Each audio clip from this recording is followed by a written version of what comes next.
Pessoal, sejam bem-vindos a mais um episódio do Vox Católica. Mais uma vez aqui com o meu querido Felipe Botelho, como sempre. E com o nosso reverendíssimo padre José Eduardo. Uma honra, meu pároco. E, enfim, hoje pra gente conversar sobre várias coisas, enfim, bater um papo aqui mais do que especial. Obrigado, padre, por aceitar o convite. Sou eu que agradeço pelo convite. Enfim, muito obrigado, padre, isso, pela presença. Uma alegria para nós. Alegria toda minha, Felipe. Faz anos já que a gente se conhece, quase 10 anos. Mais de 10 anos, 2015, 14, por aí. Eu já conheci o Felipe em diversos estados de vida. Exatamente. Matrimonial há pouco tempo, né? Pouco tempo. Verdade. Conhece ele desde que ele tinha a minha idade. Desde que uns 15, 16 anos, isso aí. Exatamente. Alegria, padre. Alegria toda minha. Fantástico. Vamos rezar uma Ave Maria, alguma coisa antes de começar? Pode, por gentileza. Ave Maria, gratia plena Dominus tecum, benedicta tu in mulieribus, benedictus fructus ventris tui, Iesus. Sancta Maria, Mater Dei, ora pro nobis peccatoribus, nunc et in hora mortis nostre. Amém. Auxilium Christianorum, ora pro nobis. Muito bem. Maravilha. Então, inicialmente eu até queria, para quem está acompanhando agora, né, para quem entrou agora no podcast, enfim, conhece o senhor, às vezes não conhece, enfim, às vezes conhece um ou outro. Até se quiser comentar um pouco sobre o trabalho que o senhor faz na internet, né? E comentar também que o Felipe estava falando um pouco sobre as pautas, né? Toda a questão que o senhor tinha uns anos atrás com aborto, todas as lutas que... conte para nós, né? Padre. Sempre a gente pede para os convidados contar um pouco da sua história, né? Então, conte para nós a sua história, o início, né? Da conversão até o sacerdócio e depois até chegar ao trabalho que o senhor faz hoje. Breves relances, né? Então, eu me converti com 11 anos de idade. Até lá, eu era apenas um católico de BGE. E fui no contexto da catequese, da preparação para a primeira comunhão. E daí, nunca mais larguei a igreja, né? Logo, vi minha vocação. Com 17 anos, fui para o seminário. Me ordenei sacerdote com 24 anos. A minha primeira parte do meu ministério foi paroquial. Eu era vigário da catedral, depois me tornei pároco. Em 2008 fui para Roma, onde fiquei até 2012. Fiz o mestrado e o doutorado em teologia moral. Voltando ao Brasil, as pautas pró-vida me sequestraram, digamos assim. E eu fiquei muito dedicado a isso. Minha presença nas redes sociais era em função do trabalho pró-vida. Mas, desde 2016, esse trabalho se tornou menos necessário, porque com as mudanças de governo, essas pautas deixaram de ser prioritárias. E, então, eu me voltei mais para o meu trabalho como pároco, pregador, etc. Também teve a ideologia de gênero, né, que foi no mesmo período. Junto com a questão do aborto, era um tema que o senhor percorreu o Brasil Exatamente. Todo falando. Até mais ou menos 2020 eu ainda tive alguma atuação, mas em 2020 veio a pandemia e aí eu fiquei mais concentrado na paróquia. Eu nunca fui muito de celebrar a missa em rede social, nunca gostei disso, né? De pregar, etc. Uhum. Quando começaram as missas da pandemia, eu celebrava como todo dia, sem homilia. Aí o pessoal começou a reclamar. Falei, pá, fica esquisito se não celebrasse homilia. Então eu comecei a fazer homilia. E aí a homilia foi, digamos assim, sendo divulgado, o pessoal foi conhecendo mais. Imagina que eu tinha algo como 2.000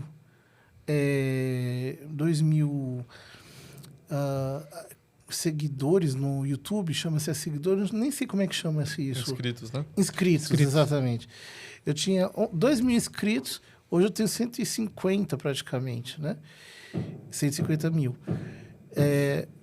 E esse foi o trabalho mais assim de homilias. A partir daí, eu fiquei mais voltado mesmo para o Ministério da Pregação, que é o que eu mais gosto. E mesmo minha atividade como teólogo, né, também começou a se desenvolver muito mais no contexto das redes sociais, de cursos na internet, do que propriamente como professor universitário, que é uma coisa, que, francamente, para a qual eu não tenho mais muita paciência, né? Vai tacar apagador nos alunos. Exatamente. Então, resumidamente, é isso. Fantástico. Bom, acho que é um momento bastante oportuno para termos o padre aqui, porque nos últimos dias tivemos aí a triste notícia do falecimento do Santo Padre, né, o Papa Francisco. Então, acho que é um bom momento para conversarmos um pouco sobre o pontificado do Francisco, enfim, falarmos também sobre, quem sabe, até conclave, né, expectativas, o que teremos, né, o que esperarmos, né, não só da igreja, mas, enfim, do próximo pontificado, enfim. Com relação ao Papa Francisco, entra naquela questão, né? O senhor acredita, dada todas as questões, assim, é uma coisa que agora a mídia está comentando muito, né? Temos vários influenciadores de um lado, temos a mídia aí falando bastante também. Devemos chegar à questão. O senhor acha que o pontificado do Papa Francisco foi um pontificado revolucionário? Né? Ele pode se encaixar também, até vi que o senhor tinha postado sobre o termo progressista, nós podemos chamá-lo assim? Até onde, né, também? Se o senhor quiser comentar sobre isso. Olha, do ponto de vista, digamos assim, se o pontificado do Papa Francisco foi um pontificado revolucionário, a gente precisa distinguir aqui entre palavras e ações. Porque o que interessa numa análise, digamos assim, eclesial, mesmo política, são atos, são ações concretas, não palavras jogadas ao vento, né? Então, veja, quando o Papa foi eleito, então havia um sínodo preparado sobre a família, todos ficaram, não, vai mudar agora a lei da igreja e os recasados vão poder receber a comunhão. Não mudou. Inclusive porque em Amoris Laetitia o Papa diz que não quer mudar a doutrina da igreja, etc. Ex professo. Depois veio o Sínodo da Amazônia. Vai ter o celibato, vai deixar de ser obrigatório, vai se ordenar os viri probate. Não teve. Não teve viri probate. Depois, o sínodo sobre a sinodalidade vai ordenar as mulheres agora vão poder ter funções sacerdotais. Não teve. Vão ser diaconisas, as mulheres. Inclusive, o Papa disse expressamente que isso não era possível.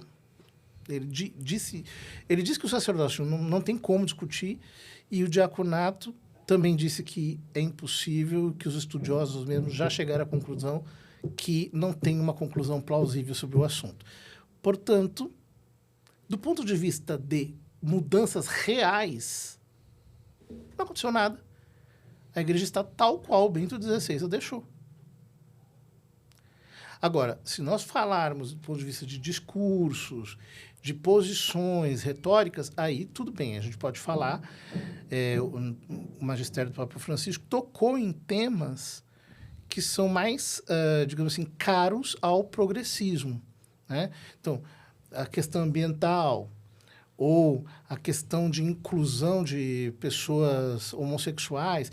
Aliás, esse é um outro tema. Também todo mundo falava que ia ter o casamento entre pessoas homossexuais. Não teve. E as tais das bênçãos de fiducia supplicans, além de o documento mesmo mostrar que não pode se confundir com casamento, que são bênçãos individuais, etc., depois há um documento posterior em que eles dizem, não, isso é uma bênção pastoral que se dá individualmente, que dura 10 segundos. Então, veja, na prática, tudo continua igual. Padre, mas assim, uma pergunta, né? Bom, talvez isso não seja algo proposital, no sentido de que vamos trazer esses temas que não mereceriam ir a debate, porque já está muito claro para qualquer... Ou seja, do ponto de vista teológico, está muito claro que não se pode ordenar mulheres. Muito claro.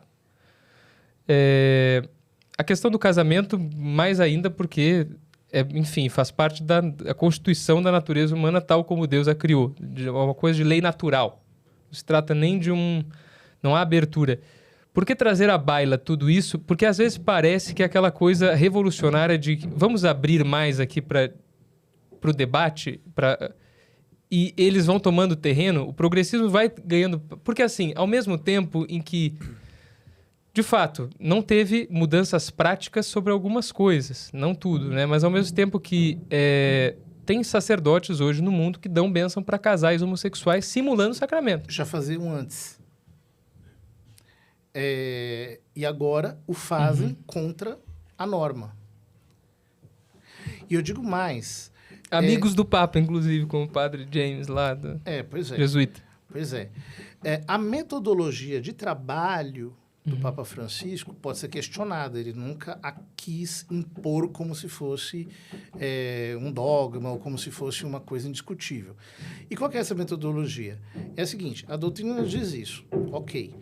O problema é que tem uma série de teólogos e pastores em diversos lugares do mundo que estão murmurando coisas em discordância com isso. Então, ao invés de permitir que isso fique apenas no subsolo, vamos trazer para a superfície e vamos conversar abertamente sobre esse assunto. Sem definir nada, esse que é o problema também ao mesmo tempo, né? Mas as coisas eu acho que já foram definidas. E no sentido de que uma nova definição seria desnecessária, ainda que pudesse ser conveniente. Mas eu digo,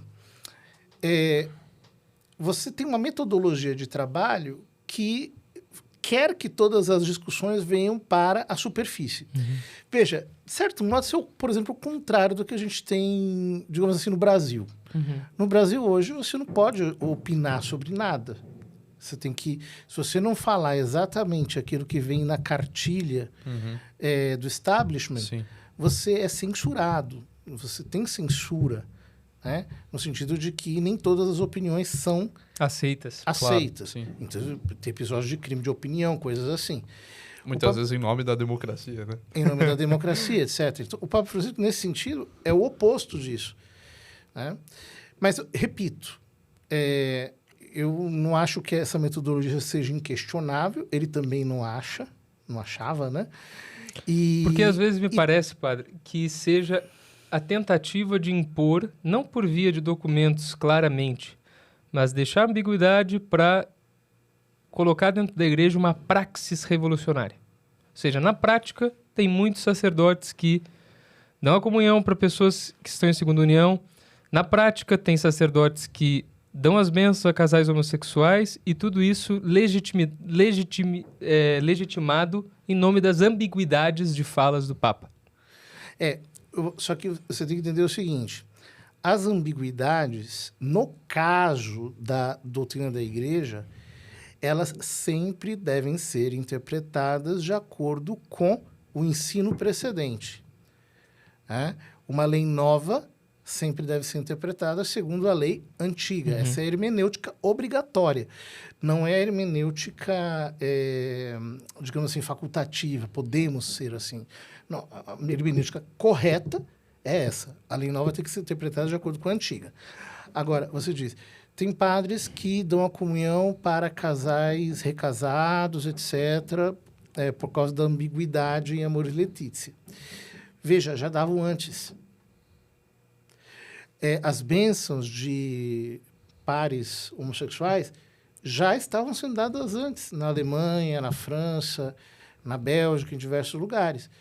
Então, eu não posso dizer que essa ambiguidade a que você se refere seja a causa. Talvez possa ser, de alguma maneira, uma fonte de legitimação eventual, né? Porque fica aquela coisa. Talvez não coubesse mais ao Santo Padre, né? Por exemplo, essa questão dos bispos na Alemanha, enfim, ter agido com uma rigorosidade maior, como ele age, por exemplo, digamos assim, nas restrições à missa tridentina, por exemplo, né? Nesse caso, por exemplo, dessas bênçãos, assim, se era contra a vontade dele, talvez não fizesse sentido naquele momento ele ter agido de maneira mais rigorosa, né? Eu acho que sim.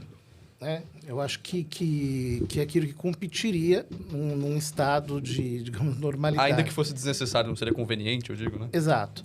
O problema qual que Desnecessário é? até que ponto? Porque a função do Santo Padre é justamente isso. Sim. Ou seja, a Desnecessário função no do sentido de que já é papado na condenado, igreja né? Mas devia... nada mais é do né, que confirmar fazer e valer proteger o isso, depósito da fé. E ensinar aquilo que Cristo mesmo ensinou. Aquilo que é a Exato. fonte da... Ou seja, não é criar revelação, isso está muito bem expresso no dogma da infalibilidade papal do Concílio Vaticano I. Então, o magistério não é fonte da revelação. Fonte da revelação é a Sagrada Escritura e a tradição. Só que tem um porém aqui, que eu acho que a gente precisa também entender, e que, na minha opinião, digamos, um critério hermenêutico, que é o seguinte. Veja, o Santo Padre, ele era membro de uma geração que foi formada dentro de uma determinada mentalidade. É mais ou menos o seguinte, é como se você mudasse de assunto. Antes você tem um assunto doutrinal, etc, tal. Mais ou menos como aconteceu no concílio, né? Então a doutrina já está determinada, não queremos mais mexer na doutrina, etc. É uma discussão agora pastoral. Então agora vamos mudar de assunto. Não é mais o assunto doutrinal, é o assunto pastoral. Como é que a gente pode fazer para incluir? Como é que a gente pode fazer para se abrir? Como é que a gente pode fazer para acolher? Essa preocupação. E aí, claro, a impressão que fica quando você coloca as coisas nesses termos é o de uma mudança categorial. Só que você, na verdade, não tem uma mudança categorial, você tem uma mudança de paradigma. É um paradigma que primeiro era doutrinal, depois passou a ser um pouco mais pastoral, como se você mudasse de assunto. Tem problemas. Assim como também uma abordagem estritamente doutrinal, ela também pode ser mesquinha. Claro. Né? Então, por exemplo, chega um casal que é recasado, e eu simplesmente bato a porta na cara deles e digo, olha, vocês não estão casados segundo a lei da igreja, caiam fora daqui. Seria mesquinho agir desse modo. Então, eu digo, os dois paradigmas têm suas dificuldades, mas eu acho que nós não podemos ser injustos a ponto de querer utilizar um paradigma para julgar, por assim dizer, todo o magistério do Papa, quando, na verdade, o assunto não era exatamente esse. O assunto é de âmbito pastoral. Entendo os limites, percebo as dificuldades, mas eu acho que é justo analisar a coisa nessa perspectiva. Tudo isso é um tanto quanto paradoxal, não o que o senhor está explicando, mas as próprias atitudes controversas, porque se nós formos analisar o Papa Francisco, na pessoa de quem ele escolheu para estar, por exemplo, hoje à frente da Congregação da Doutrina da Fé, ou dos seus principais colaboradores, porque a gente está falando do Papa, tem um governo, tem o aspecto magisterial, doutrinal, e tem o aspecto governativo do próprio papado.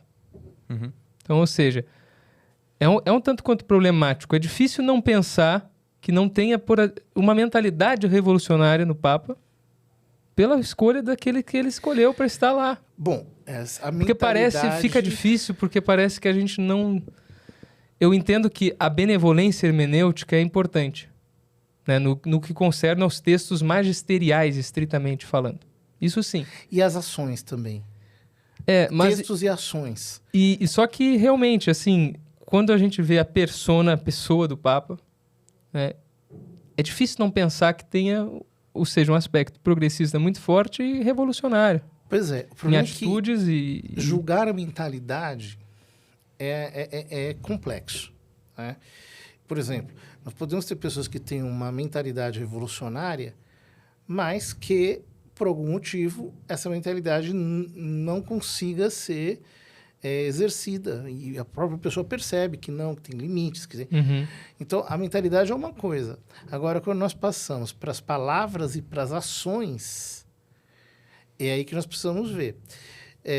Você falava sobre a nomeação do prefeito da Congregação para a Doutrina da Fé, né, o Monsenhor Victor Fernandes. Você veja que coisa interessante. Um documento extremamente eloquente contra as Sociedades Secretas, foi publicado pelo Victor Fernandes. Uhum. Um outro documento sobre a matéria e a forma dos sacramentos, que parece que foi uma coisa, chega a ser tridentina, também publicada por ele. Uhum. Então, as coisas não são exatamente tão excessivas. Veja, quando os 4 cardeais apresentaram os 5 dúbia para o Papa Francisco, aquilo não foi respondido na época.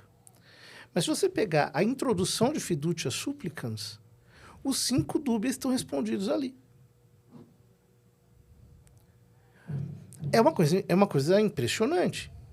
Ali, realmente, o começo do documento vai acabando com ambiguidades. A moral não é relativa, o que é pecado, e tudo mais tal, e etc. E os sacramentos só podem ser concedidos às pessoas nessa situação, e tal, e tal, e tal. E a praxis e uma brechinha para a praxis revolucionária logo depois. Só que aquilo muito limitado, já naquele texto, e depois ainda mais limitado. Uhum. E que é uma coisa que, na verdade, algumas pessoas me diziam, padre, se for o que o senhor está dizendo, porque eu sempre, desde o começo, desde o primeiro momento, eu falei, olha, há que se interpretar de maneira muito estrita isso aqui, né? E aí as pessoas disseram, não, mas isso que o senhor está dizendo se fosse isso, não precisaria de um documento. Eu falei, bom, realmente, não precisaria de um documento para dizer isso. Mas eu tenho que interpretar isso de uma maneira estrita. E isso não é facultativo. Isso é obrigatório. Assim como, por exemplo, quando a gente e fala... também, padre, assim, um outro questionamento, trago assim os temas também, não é... Beleza, sem problema. Não é um debate, é uma conversa mesmo amigável e trago alguns questionamentos que ficam no coração de muitos fiéis, né?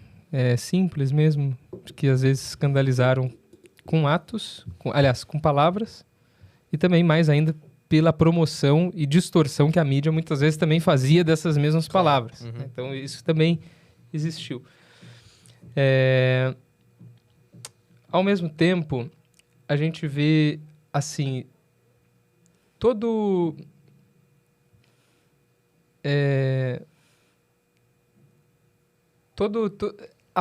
no momento mesmo, ou seja, se nós conseguimos perceber que tem determinados temas que não convém falar com ambiguidade, e nenhum de nós tem o ministério petrino, nem a obrigação, né, de Estado de confirmar na fé esse ofício, né? Quanto mais o Santo Padre, em tantos e tantas palavras, ou seja, mesmo a gente vai ver assim, é escandaloso o documento de Abu Dhabi. É escandaloso a fala do Papa, por exemplo, que todas as religiões são caminho para Deus. Uhum. Dito isso, assim, pelas palavras, sei que a gente tem que fazer o esforço de interpretar, mas na letra, né? Na letra. Realmente, acaba... Dito isso, nas palavras... Ainda que interprete de uma maneira diferente aquela ou seja, frase, por exemplo, da religião. Eu não estou dizendo que isso altera a doutrina da igreja, nem o magistério, porque se ele estivesse falando isso nessa intenção, né, tal como a palavra ali foi dita, é uma coisa privada.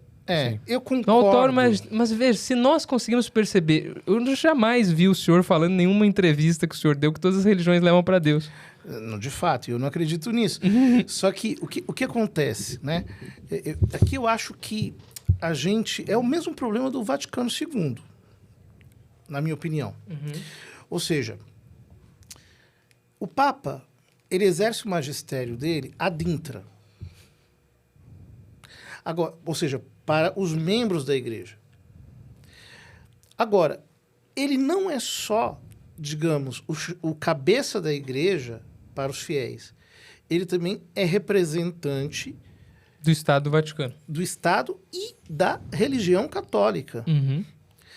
Isso significa o seguinte, que ad extra, portanto, não com o magistério para os católicos, mas ad extra, o Papa pode dizer que no convívio no Estado laico, todos nós temos que entender que as religiões, e essa é a noção de religião, a noção mesma de religião, o que que é?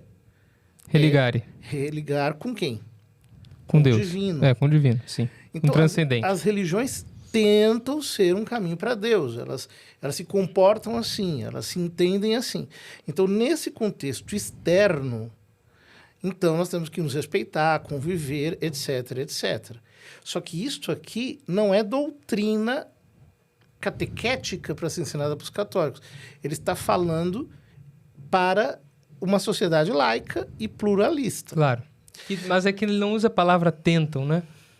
Ele exato. usa são. O verbo ser tem uma força... Na ambiguidade, né? Ou seja, é o sujeito, Mas- né? E o verbo ser. mas As eu preciso- religiões no plural, eu ou preciso seja... entender o Não é âmbito. a religião. Se ele falasse a religião é o caminho para Deus, a palavra seria correta. Porque no ensino tradicional da igreja só existe uma religião revelada por Deus. Mas ele falou abratio, né? Ali. Ou seja, ele não foi um texto. Uhum. Estava falando, na fala corrente, ele soltou essa frase. Mas materialmente herética. Se você interpretasse como se ela fosse um ensino magisterial para os fiéis, ela estaria incorreta. Materialmente, sim. Agora, não é esse o escopo daquilo. O Papa está fazendo uma viagem a um país de minoria católica, Uhum. em que existem conflitos, ele está falando naquele contexto.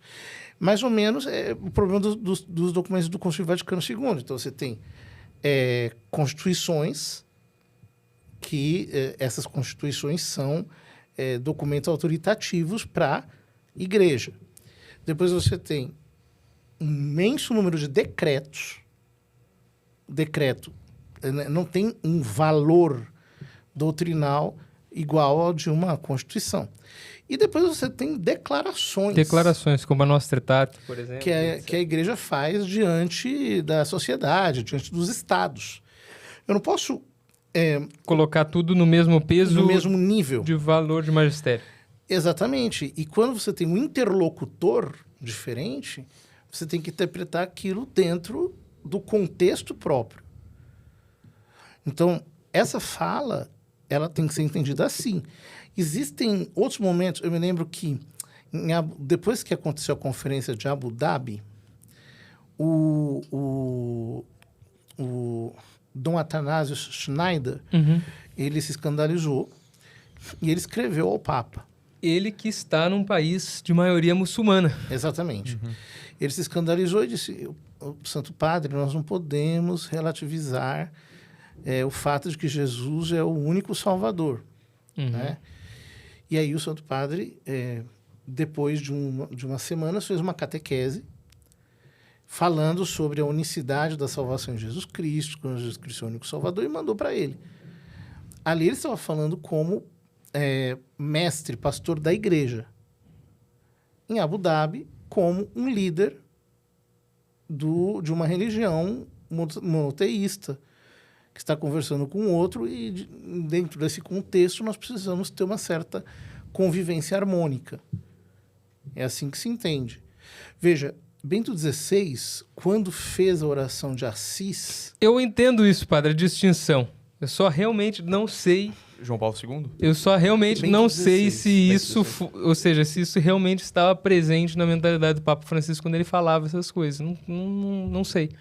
Bom, não mas fica aí- claro pelas próprias palavras Mas aí, dele, aí nós não podemos... pela letra. Nós não podemos nem penetrar nos insondáveis pensamentos de um jesuíta, papa, etc. Tal, e nem interpretar... Que se passa na cabeça de um jesuíta, né?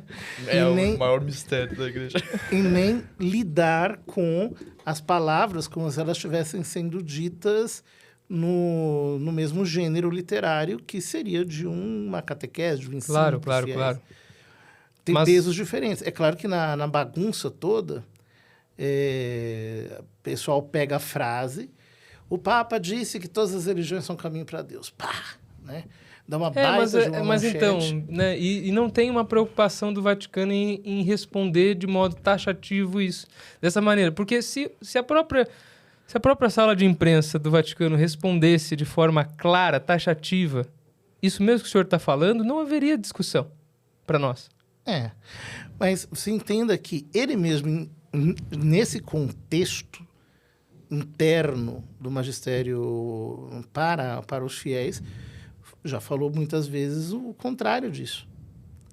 Ou seja, que Jesus Cristo é o único Salvador, que a igreja é instrumento de salvação, e assim por diante. Então, claro... Sem refutar, ou seja, sem dizer, pessoal, olha aqui, naquele dia eu quis dizer... É isso, né? Ou seja, por isso que é uma era de analisar o pontificado do Papa Francisco, me parece que é... Ou seja, você está sempre nesse não fica muito claro as coisas. Mas, tá assim, sempre luzes e sombras. Felipe, eu acho que e aqui eu volto ao que eu disse lá no começo. Quem tem que lamentar muito são os progressistas. Porque toda a agenda progressista para esse pontificado, que parecia triunfante, naufragou. A única coisa que eles têm são ambiguidades que devem ser interpretadas de acordo com a doutrina perene da Igreja. Ponto final. E o moto próprio. E o que eu vejo que também tem que ser interpretado dentro inclusive do recuo dado posteriormente e dentro daquilo que é o ensino perene da Igreja. Você veja que coisa interessante, né? Nós temos, eu entendo até, não, assim, em termos práticos, da proteção de Deus, em termos práticos, de fato, eu espero que esse tempo seja lembrado melhor, né? E essas ambiguidades todas sejam esquecidas. É que, veja bem, a hermenêutica da ruptura, que é comum a progressistas e tradicionalistas, ambos partem da mesma ideia que houve uma ruptura e pronto. A hermenêutica da ruptura, ela, primeiro que é imoral, porque eu tenho a obrigação de interpretar os ensinos da Igreja na sua coerência. E segundo, que ela apenas dá força para o movimento revolucionário. É o que eu estou dizendo aqui. Você tem, de um lado, palavras, e aí as pessoas pegam as palavras e exacerbam e fazem todo um carnaval, um terrorismo, um sensacionalismo com as palavras, enquanto na ordem dos fatos, que é de fato o que importa, tudo continua tal qual. Se você pegasse qualquer analista materialista, bem competente mesmo, ele chegaria à conclusão de que, para além das palavras, o que sobra são os fatos, e os fatos são esses. Não há dúvida sobre isso. Isso precisa, digamos, decantar em nós também um sentido de maior serenidade, de maior consciência da natureza divina da Igreja. Caso contrário, nós nos tornamos arautos de bandeiras puramente ideológicas. Não, mas isso aqui não deveria ser assim. Bom, mas é que, meu filho, entre o dever ser e o ser, me desculpe, há uma distância. Qualquer aluno de filosofia sabe isso no primeiro semestre. Entende? Então, nós temos que lidar com a realidade. A realidade. E não com o mundo idealista que eu imagino que deveria ser. Claro. Que, na verdade, aos poucos vai se mostrar como inexistente também naquele aspecto. Haja vista a discordância imensa existente entre 1001 interpretações das mesmas coisas. Né? Você não tem uma unidade real. Claro. Dentro do próprio catolicismo, né? Dentro do próprio catolicismo, você tem você tem unidade na instituição chamada igreja. Assim, e na fé, no geral, a fé... Fé é sacramento de governo. Exato. Digo, entre as posições, assim... Nessa instituição chamada igreja. Claro. Agora, saiu, ali você cai num mar de piranhas, né? Ali tem de tudo. Tem tubarão, você vai ter que enfrentar todo tipo de pluralidade. Parece que não existe, mas ela existe. E aí, ou você cai numa espécie de carismatismo oculto da personalidade, que é o fulano de tal que é o iluminado, que fez tudo, ou que é o profeta, ou que é não sei o quê. Ou você parte para a quebradeira geral, já não tem mais autoridade nenhuma na igreja, cada um faz o que quer, se anarquiza tudo. É isso que sobra. Sim.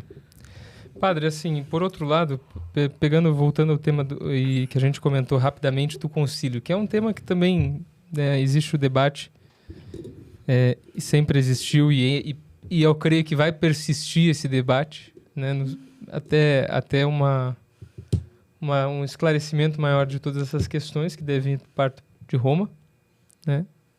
Ou seja, nós temos toda essa análise, essa opinião que o senhor explicou diante dessa perspectiva. No entanto, nós temos teólogos também abalizados que justamente apontam essas contradições na letra e tudo mais. Sim, sim. Né? Sim. Ou seja, existe a questão do problema teológico mesmo de todas essas questões, de declarações do Papa Francisco. Tem o Deiziger Bergoglio, inclusive, que tem o site lá que tem todas as falas do Papa Francisco ontem nós estávamos falando dele. Enfim, mas não é o objetivo de voltar a esse tema das falas do Papa, né? Mas é questão do concílio propriamente dito, né? Bom, uma pergunta, eu lanço o tema à discussão, né? Uhum. Me parece que, seja, categorizar todos aqueles que criticam o Concílio Vaticano II, que criticam o Papa Francisco, como partes de ou seja, que interpretam as coisas como uma hermenêutica da ruptura, é um pouco injusto. Bom, eu acho que injusto é chamar os outros de continuistas. Uhum. Quando a única posição católica é aquela que defende a continuidade da igreja, que é indefectível pelo dogma. Então, isso eu acho injusto.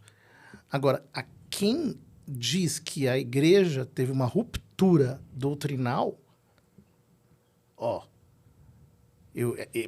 aí sim, eu acho que a pessoa está com um erro ideológico muito sério. Sim. Porque, sim... Mas a questão é, o magistério meramente autêntico pode conter equívocos? Essa não é a doutrina da igreja, né? Eu pergunto. A doutrina da igreja é que o magistério ordinário também goza da prerrogativa da infalibilidade. Agora, por quê? Então, qual seria a distinção formal? Isso é um ponto interessante A igreja do debate. inteira não pode errar. Qual seria a distinção formal entre o magistério infalível e o magistério meramente autêntico? A distinção formal é que no magistério infalível, o Papa quer definir uma verdade de fé teologal no contexto de uma disputa. Quer dizer, há alguns que afirmam isto, outros que afirmam aquilo. A doutrina católica deve ser crida deste modo. Aí sim, o Papa é revestido com o carisma da infalibilidade. No mais, o magistério da igreja é acompanhado pelo carisma da infalibilidade, ainda no magistério meramente autêntico, que supostamente o que é?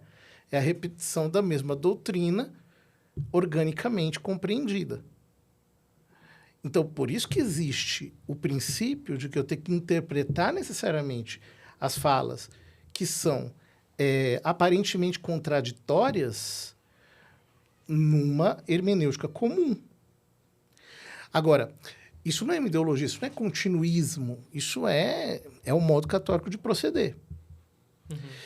Todo mundo que exagera muito, que aumenta, que liga o botão do contraste, está caminhando para o sectarismo, não tem jeito. Não, eu concordo, eu acho que existe o tradicionalismo sectário. Existe o tradicionalismo sectário. Ontem nós estávamos conversando. Existe um tradicionalismo sectário de revolta total contra tudo, até mesmo aquelas coisas que podem ser boas. E que se recusam, inclusive, até a qualquer possibilidade de voltar, né? o contexto mesmo da resistência católica que está nas Sagradas Escrituras, no sentido que Paulo resistiu Pedro à face, né? Uhum. Não é uma insubordinação total, não é uma... Ou seja, reconhecimento de Pedro, mas resistir àquela doutrina que não fazia parte da doutrina do nosso Senhor Jesus Cristo. E que Pedro estava, digamos assim, inclinado a. Uhum. Inclinado a. Sim. Não é uma revolta, né? Mas... Só que, às vezes, o que se chama de resistência é uma verdadeira rebelião. Tem que tomar cuidado. Mas assim, voltando ao tema do magistério. Se o magistério meramente autêntico, ele já goza de uma certa infalibilidade, nós temos que aderir completamente ele. Ou seja, ele, de certa forma, ele só não foi definido, mas ele é um magistério em persona Christi. Só que também tem o fato de que você supõe que ele está repetindo a doutrina de sempre. Por isso ele é infalível. Uhum. E daí existe a obrigação, por parte da igreja discente, de aceite como parte da doutrina bimilenar da igreja. Uhum. A postura que... porque, veja, existem textos que eles podem parecer textos de ruptura. Existem. Mas isso tem na própria Sagrada Escritura. O problema é que todo texto, por definição, necessita de interpretação. Uhum. E, exatamente por isso, o magistério é o órgão interpretativo. E é o que nós chamamos de regra próxima de fé. E o magistério da igreja, ele é esse órgão interpretativo enquanto instituição viva, real, presente. Não um magistério etéreo, né? Um magistério real, que está aí. Então, veja, quando eu saliento na interpretação de um texto a sua ruptura, eu não estou procedendo de um modo católico. Mas isso aqui não é a mesma coisa que aquilo lá, esse texto está em contradição com aquele. Bom, então nós temos que entender como é que os dois podem se compaginar. Possivelmente, lá não se estava falando exatamente da mesma coisa que aqui. Eu dou um exemplo. Tem um discurso de Paulo VI. Eu até acho que eu tenho aqui no meu celular, porque esses dias eu andei mexendo com ele, que é um texto muito interessante. Vamos ver se eu encontro aqui. Ele está falando no contexto do Concílio Vaticano II e da crise da Igreja posterior. Deixa eu ver.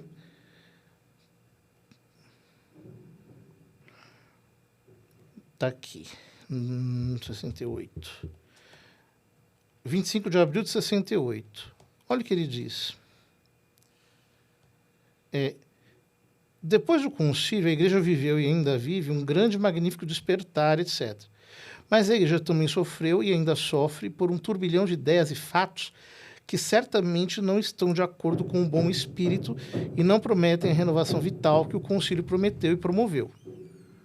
Uma ideia de duplo efeito se introduziu até mesmo em certos ambientes católicos. A ideia de mudança, que substituiu para alguns a ideia de atualização, proposta pelo venerado Papa João. Critérios não mais inovadores, mas às vezes até subversivos do ensinamento da disciplina da própria igreja. Há muitas coisas que podem ser corrigidas e modificadas na vida católica, muitas doutrinas que podem ser aprofundadas, integradas e expostas em termos mais compreensíveis, etc. Porém, duas coisas em especial não podem ser postas em discussão: as verdades da fé, oficialmente sancionadas pela tradição e pelo magistério eclesiástico, e as leis constitucionais da igreja. E aí ele diz, vou passar um pouquinho adiante. Renovação, sim. Mudança arbitrária, não. História sempre viva e nova da igreja, sim. Historicismo que dissolve o compromisso dogmático tradicional, não. Integração teológica, segundo os ensinamentos do concílio, sim. Teologia conforme a teorias subjetivas livres, muitas vezes inspiradas em fontes adversárias, não. Igreja aberta à caridade ecumênica, ao diálogo responsável e ao reconhecimento dos valores cristãos presentes nos irmãos separados, sim. irenismo que renuncia às verdades da fé ou se inclina a adotar certos princípios negativos que favorecem o distanciamento de muitos cristãos do centro de unidade da comunhão católica, não. Liberdade religiosa para todos no âmbito da sociedade civil? Sim. Assim como a liberdade de adesão pessoal à religião, conforme a escolha refletida de sua própria consciência? Sim. Liberdade de consciência como critério de verdade religiosa, não amparada pela autenticidade de um ensinamento sério e autorizado? Não. Ou seja, o Papa Paulo VI aqui está reconhecendo que existem temas que foram tratados de acordo com uma mentalidade no concílio e que depois do concílio, esses mesmos temas estão sendo tratados a partir de uma outra mentalidade. Ele está desambiguando isso aqui. Por que não se fala disso? Por que as pessoas não pegam o discurso de 25 de abril de 68 de Paulo VI e digam, olha, está aqui o Papa do Concílio. Por que não fazem isso? É porque, às vezes, dá a impressão de que é como se quisessem puxar a igreja para dois lados opostos. Né? O progressismo e o tradicionalismo para esgarçar a unidade do tecido eclesial. Essa é a impressão que eu tenho. Uhum. Ao invés de criar concórdia e o entendimento, querem a discórdia. Sim, de fato muitos querem. E a acusação. É para dividir, né? É o oposto daquela... vocês lembram aquela imagem do rei Salomão? Né? Que tinha as duas prostitutas lá que se diziam mães do mesmo filho. Ele tora no meio. Ele falou, reparte, divide no meio. Aí a mãe verdadeira falou, não. Eu sou continuista, eu quero a continuidade da criança. Eu não quero que ela divida. E a outra diz não. Eu quero... Ode ao continuismo com o rei Salomão. Mas, cara, é isso. Você quer dividir a igreja para salvar a tua ideologia? É isso que você quer? Então, às vezes a impressão que eu tenho é que se aposta mesmo na discórdia, na desobediência, aí se cria um conceito falso de obediência, que é a obediência seletiva, e, na verdade, como desculpa para fazer aquilo que eu quero. E nada disso tem a ver com a fé católica. Eu entendo, padre, todos os pontos mesmo do ponto de vista da liturgia. Uhum. Porque, veja, se eu acredito... Primeiro que a Missa Nova não tem nenhuma heresia. Não há nenhuma heresia no ordinário da missa. Não se pode dizer isso. Não tem. Estão faltando elementos que havia na missa tridentina. Concordo. Uhum. Temos que ter veneração, respeito e, inclusive, liberdade para a missa tridentina. Sou de acordo. Concordo. Porém, dizer que a liturgia que o magistério da igreja entregou para a maior parte dos católicos do mundo inteiro e foi recepcionada por eles, que essa liturgia é doente, que ela não é meio de salvação, ou que ela afasta as pessoas da fé, isso aqui toca no dogma da indefectibilidade da igreja. Porque se as coisas são assim, a igreja católica é uma grande farsa. Porque a doutrina fundamental que diz que a igreja é divina é mentira. E aí não tem sentido votar para um catolicismo mais tradicional. Porque ele também é falso. Agora, se a igreja não é falsa, se ela é divina mesmo, então está errado quem diz que ela está errando. Ela está induzindo ao erro ao entregar uma nova liturgia para os católicos. Quer dizer, há um problema aí. De certo modo, às vezes, não é correto também julgar a árvore pelos frutos. Imaginar, olha, o concílio não foi ruim. Os documentos, eles estão, enfim, tudo certo e tal, mas a partir daquilo, usaram dele para fazer coisas erradas, né? Mas isso todos nós estamos de acordo. Então, mas aí não se pode dizer, de certo modo, que o concílio foi ruim, não por si só. Entende? Tipo, julgá-lo pelos frutos dele, não por ele em si, mas de certo modo, o que ele causou? Não pelos frutos dele, mas pelos frutos dos seus maus intérpretes. Aí eu posso dizer. Isso sim, isso nós todos estamos de acordo. Mas você veja, o Concílio Vaticano I não foi aceito por um grupo de católicos que não aceitaram aquela inovação de que o Papa fosse declarado como portador da infalibilidade em pessoa. Né? Era uma opinião teológica que era maximamente compartilhada por todos, mas havia... os grupos galicanos não queriam se submeter a isso. Vetos católicos. E geraram a igreja, o cisma veterocatólico. Veterocatólico, perdão. Do mesmo jeito, então você vai dizer o quê? Que o Concílio Vaticano I é um concílio doente, porque surgiu a igreja veterocatólica. Mas é tudo muito nebuloso. Eu vi esses dias, por exemplo, o senhor comentando numa entrevista, falando que há grupos tradicionalistas no seio da igreja, plenamente regularizados, claro, formalmente. Exatamente. Então, não é um problema essa interpretação, ou seja, fazer uma análise crítica do concílio nos pontos que é ambíguo. Mas é evidente que não é problema isso. Inclusive, todos nós, filhos da igreja, temos que fazer isso, no sentido de que se existem pontos que poderiam ser mais claros, pontos que poderiam ser mais lúcidos, pontos que precisam ser melhor esclarecidos, que sejam feitos. Agora, o que não é lícito é atacar a igreja como tal. Como muitos fazem. Não, atacar a igreja não, ou como corpo místico de Cristo, indefectível. O problema é que a igreja é una. Não existe essa coisa da igreja espiritual sim. E a igreja estrutural, né? A igreja é una.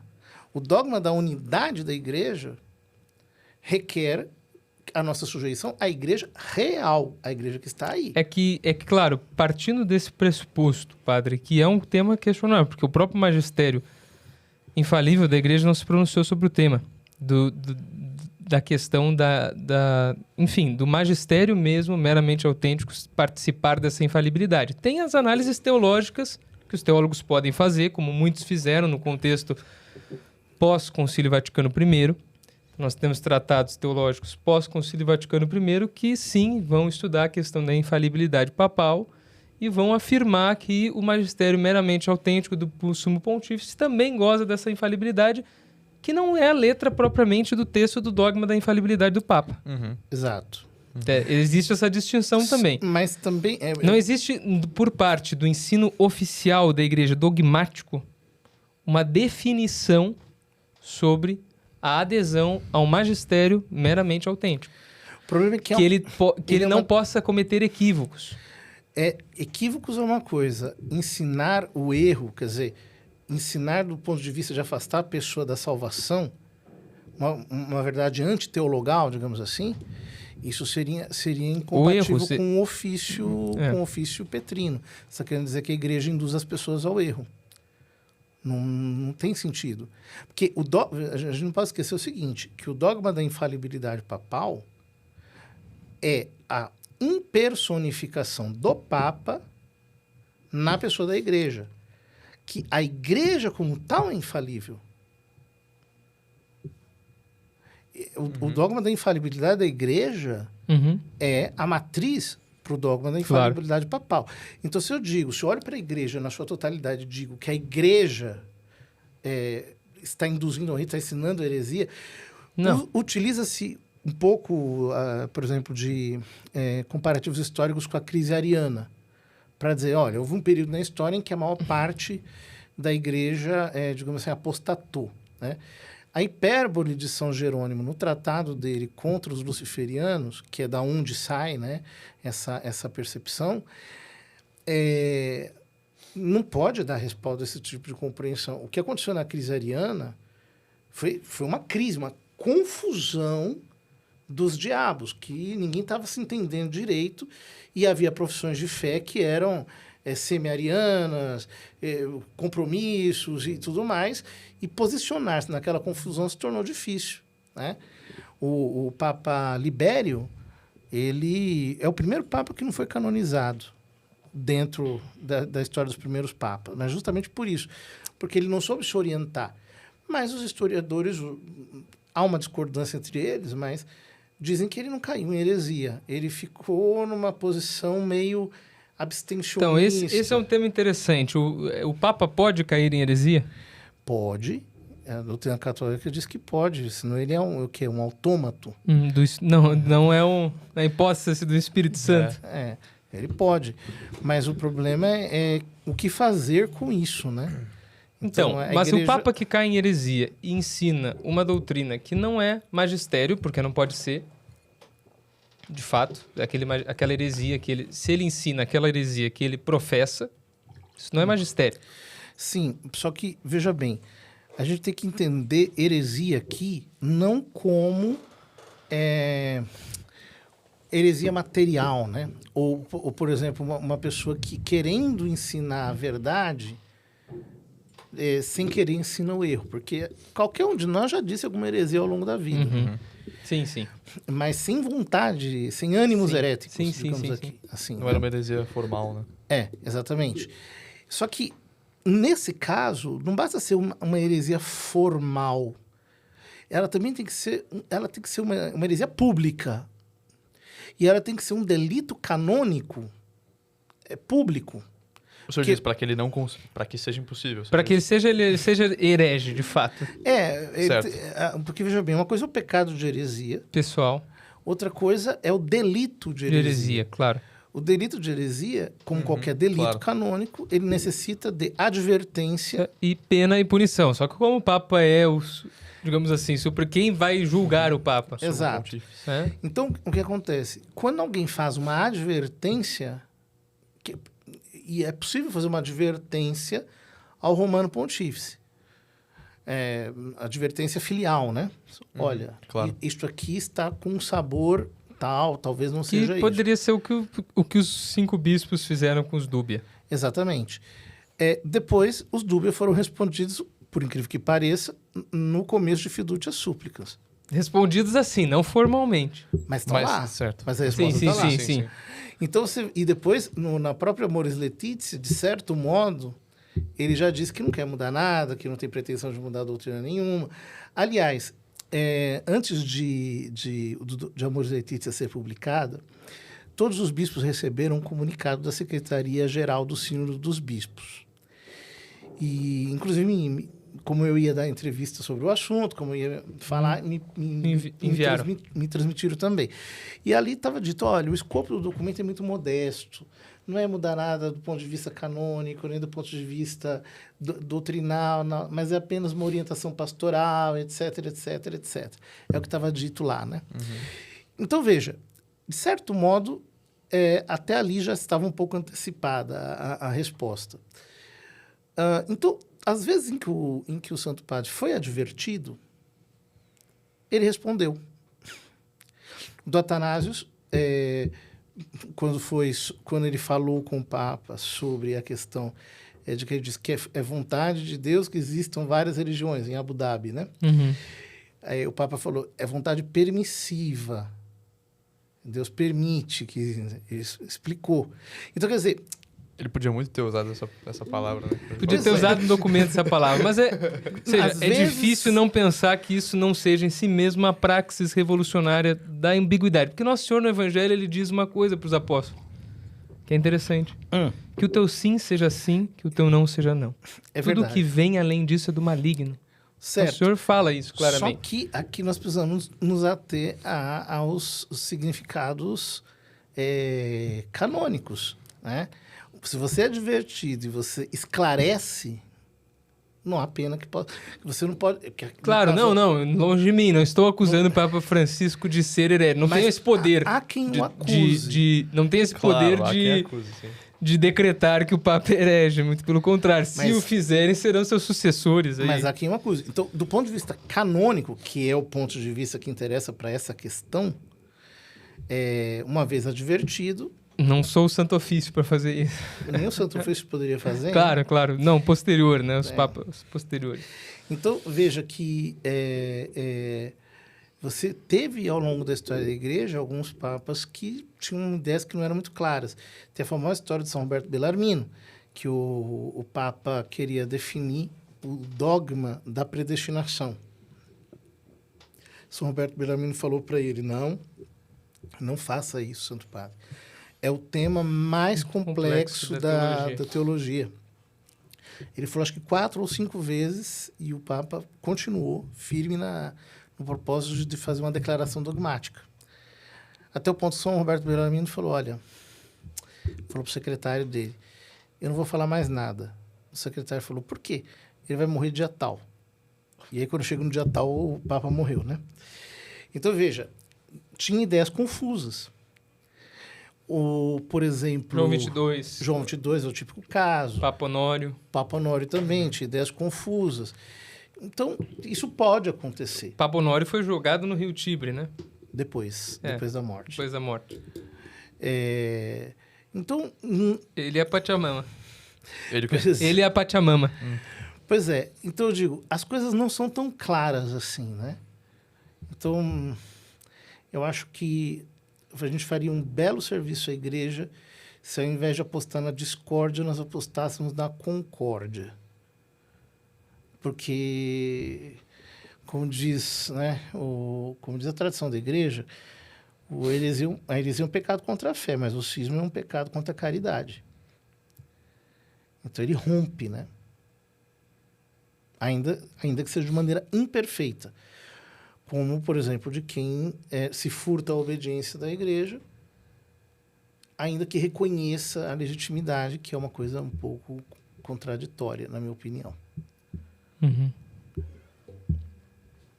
Esse é o tema de debates longos.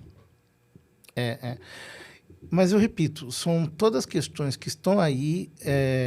Há muita confusão sendo gerada nas redes, muitas pessoas que querem exacerbar e fulanizar o debate, e pegar um debate dificílimo, de teologia fundamental até, de coisas que estão, digamos que requerem um grande amor à igreja, uma grande perspicácia filosófica e teológica, fulanizam isso tudo e transformam isso em uma espécie de conversa de boteco. E vão tirando conclusões práticas disso. Eu vou fazer isso, vou criar um grupo assim, movimento assim, etc, tal e tal e tal e tal. Isso daí não é lícito, não se deve fazer, né? Então, vamos terminar com um tema mais ameno, né? Só para o último tema, assim, o que a gente pode falar aí de último? Eu acho que eu não sou um homem ameno. Padre, uma pergunta que eu acho que é interessante a gente trazer aqui, um dos temas que o senhor fez análises críticas muito interessantes é sobre a questão propriamente da teologia da libertação. O senhor prefaciou o livro do Clodovis Boff, isso? Não, eu participei do lançamento. Do lançamento. Mas eu lembro que... E também tem um artigo da Zenit, né, que o senhor publicou uns anos atrás, falando sobre o tema da teologia da libertação. Olha, escrevi muito sobre isso, falei muito. Exatamente. Então, de maneira rápida, padre, quais as consequências da teologia da libertação no Brasil, especificamente do contexto do Brasil, e como combatê-la de forma eficaz? Ou seja, porque a gente percebe que alguns dizem que a teologia da libertação morreu, outros dizem que não. Então, qual a sua visão sobre esse tema? Bom, é um tema complexo, né? Porque quando a gente fala de teologia da libertação, a gente tem que entendê-la como uma teologia contextual. Ela surgiu dentro de um contexto. E ao mesmo tempo, ela tem que ser entendida também como um método teológico. Então, o método teológico da teologia da libertação é o mesmo método de diversas correntes da Nouvelle Teologie e das teologias germânicas, especialmente a teologia do Rahner, a teologia do Moltmann, do Metz e assim por diante. Quer dizer, você utiliza a análise histórica como instrumento de interpretação da verdade teológica. Agora, veja, aquela teologia da libertação surgida na década de 70 e 80, ela está ferida de morte, por várias razões. Primeiro, o contexto das ditaduras na América Latina desapareceu.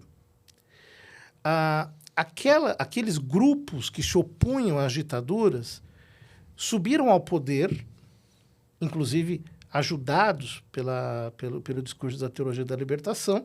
Então, ela deixou de ser uma teologia, digamos assim, crítica para ser uma teologia em defesa de determinada linha política, né? E é interessante isso daqui, porque ultimamente as pessoas têm feito uma contraposição, que na minha opinião é uma contraposição meramente retórica, entre o que eles chamam de teologia da libertação e teologia do domínio. Então, a teologia do domínio seria a teologia que quer fazer com que a igreja tenha um espaço determinante na sociedade. Ora, só que a teologia da libertação é isso. Qual foi a única corrente teológica que criou um partido político, por exemplo, no Brasil? Sim. Foi a teologia da libertação. Você não tem ninguém que criou um partido político ou que fez campanha propriamente por uma chapa política, tanto quanto os teólogos da libertação fizeram pelo PT. Então, esta é a verdadeira teologia do domínio.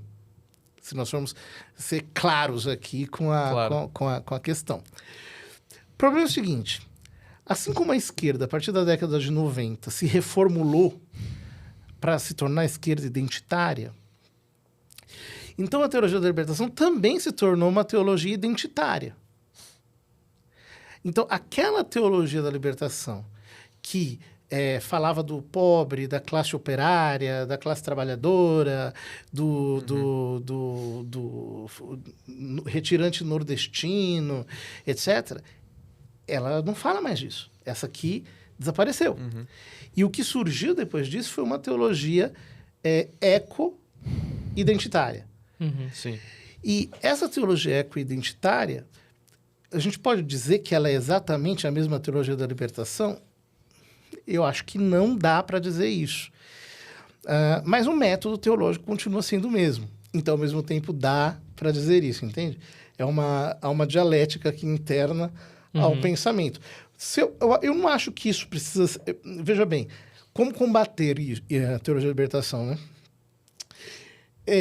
Então, o que acontece é o seguinte, é que nós mudamos de paradigma no mundo. Não é mais o mesmo dos anos 70, 80, 90, 70. Não só. Nós saímos do paradigma moderno e nós passamos para o paradigma pós-moderno. O que é o paradigma pós-moderno? O paradigma pós-moderno o homem pós-moderno, por exemplo, ele é místico. Ele não é racionalista. O homem pós-moderno, ele preza mais a individualidade que a coletividade. O homem pós-moderno privilegia relações... É a New Age, né? Não necessariamente. Eu vou explicar por quê. Então, por exemplo, quando você tem uma corrente no catolicismo que é mais tradicionalista ou mais carismática, ela é muito mais pós-moderna do que as pessoas imaginam. Porque o que está envolvido aqui, no fundo, é uma crítica racionalista, em que o importante é você não entender a estética, é o salto intuitivo para uma realidade mais indeterminada, é o incenso, são os 5 sentidos, é um contato com uma realidade, digamos assim, mais mistificada. Então, de certo modo, nós poderíamos dizer que o movimento tradicionalista, o movimento conservador, ou o retorno ao catolicismo, que parece mais antigo, na verdade, ele é mais pós-moderno do que ele imagina. E todos esses grupos que dizem assim, não, na verdade nós queremos ser grupos paralelos, isso é muito mais pós-moderno do que a gente imagina. Então, a ideia de que tais grupos estariam sendo mais ligados ao passado, ou, de alguma maneira, que eles sejam, digamos assim, uma crítica à história, eu acho que não é bem isso não, do que se trata. É que a sociedade está mudando de paradigma e, junto com ela, as pessoas não têm o vigor intelectual necessário para se erigir intelectualmente contra o seu próprio movimento pensante e analisá-lo numa perspectiva mais ampla. Então, por isso, elas acham que aquilo é uma coisa, nossa, é uma coisa extraordinária, é uma fidelidade, não sei o quê. Na verdade, tem muito mais de pós-modernidade do que a gente imagina aqui. Esses dias eu vi uma entrevista, aliás, um debate entre o Rubem Alves e o Darcy Ribeiro. E o Rubem Alves fala uma coisa interessante lá. Ele diz que... Não sei se acho que é o Rubem... ou é o Darcy Ribeiro, um dos dois, diz o seguinte: olha, seria fantástico que a igreja voltasse a utilizar o latim na liturgia. Por quê? Porque daria a impressão de que o padre está falando coisas maravilhosas, está fazendo um negócio extraordinário com Deus, assim, e as pessoas ficariam maravilhadas, né? É o tremendum ac facinans, né? que os antropólogos tanto falam. É verdade. O homem pós-moderno prefere isso. O homem pós-moderno não está a fim de entender. Ele está a fim de sentir. Ele está a fim de fluir. É outra coisa. Então, por isso que eu digo, aquela teologia da habilitação que entende a espiritualidade, a liturgia com engajamento, como você entender as estruturas de dominação que estão na sociedade, se colocar... Isso daqui já foi historicamente superado e a humanidade está indo numa outra direção. Não é à toa que tem feito tanto sucesso as formas de espiritualidade cristãs orientais e que a igreja tem crescido tanto na Ásia, justamente em busca de uma espiritualidade mais agregadora, mas que, ao mesmo tempo, tenha algo de transcendente e inexplicável. Eu acho que se a gente analisar as coisas por aí, muita coisa vai ficar mais clara para a nossa própria consciência. Interessante. Padre, muito obrigado, muitíssimo obrigado. Temos que fazer mais episódios aí, tem muitos temas que a gente tratou e hoje foi só o início de... Só o início, com certeza. Tinha muita mais coisa para falar, isso é legal. Claro, a gente passou 1h30 aqui e foi vários temas, né? Então, muito obrigado, Padre, por estar conosco aqui, é uma alegria imensa. A alegria é toda minha, estamos à disposição e é isso aí. Deus muito abençoe, obrigado. Meninos. Obrigado.